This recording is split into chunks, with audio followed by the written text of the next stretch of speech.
السلام عليكم ورحمة الله وبركاته، مشاهدينا الكرام، مشاهدين قناة إليا سيرجي. ديت شجرة نفاش. طبعا نفاش ملوش استخدام قوي. كنا مفكرينها شجرة برتقان.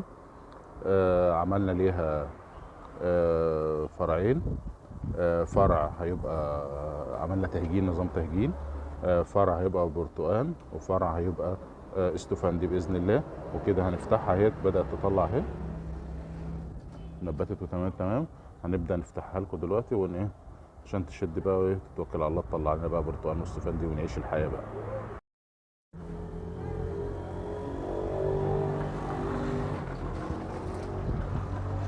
هنفتح لكم كده.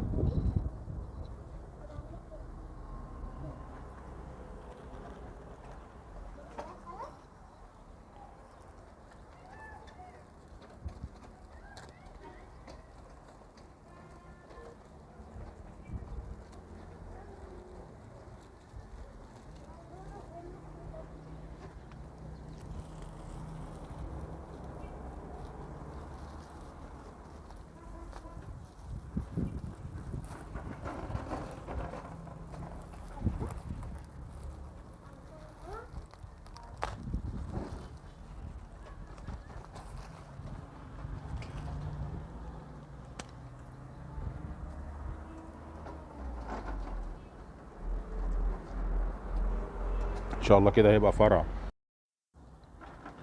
كده خلاص اهي بقى.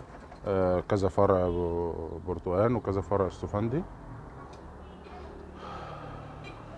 فضلا وليس امرا الاشتراك في القناه وتفعيل زر الجرس لمتابعه كل جديد ان شاء الله. والسلام عليكم ورحمه الله وبركاته.